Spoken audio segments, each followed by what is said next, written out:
Sa buhay natin, may mga pasanin tayong mahirap dalhin. Mga problema, sakit, kabiguan o pagkukulang.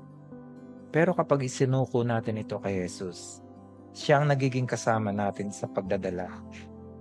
Ngayon, pagnilayan natin ng Mateo Kabanata 11, versikulo 28 hanggang 30. Lumapit kayo sa akin, kayong lahat na nahihirapan at nabibigatan sa pasanin, at kayo'y aking pagpapahingahin.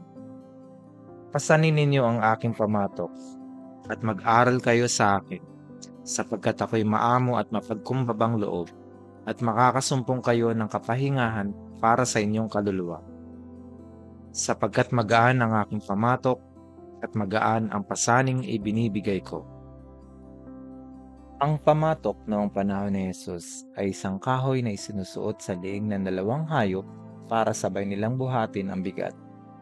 Ang pamatok ay sumisimbolo sa mga problema, pasanin, kalungkutan, at kawalang pag-asa. Ang pag-asa na ibinibigay ng pamatok ni Jesus ay ibig sabihin, hindi ka nag-iisa sa pagdadala at pagbubuhat ng iyong problema at kawalang pag-asa. Kung si Jesus ang kasama mo sa isang pamatok, siyang mas malakas na bumubuhat at ang bigat na dapat sana'y pasan mo mag-isa ay nagiging magaan. Sa gayon, ang lahat ng hindi natin kayang buhatin, siya mismo ang nagbubuhat.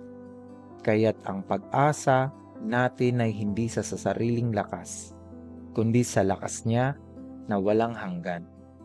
Kaibigan, sa gitna ng bigat ng ating mga problema, may Panginoong laging handang dumamay.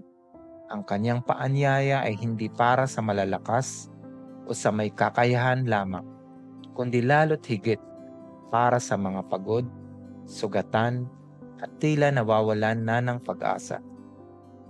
Ang kanyang pamatok ay hindi pabigat, kundi paanyaya na ang pamatok ni Jesus ay nagdadala at nagbibigay ng kapahingahan.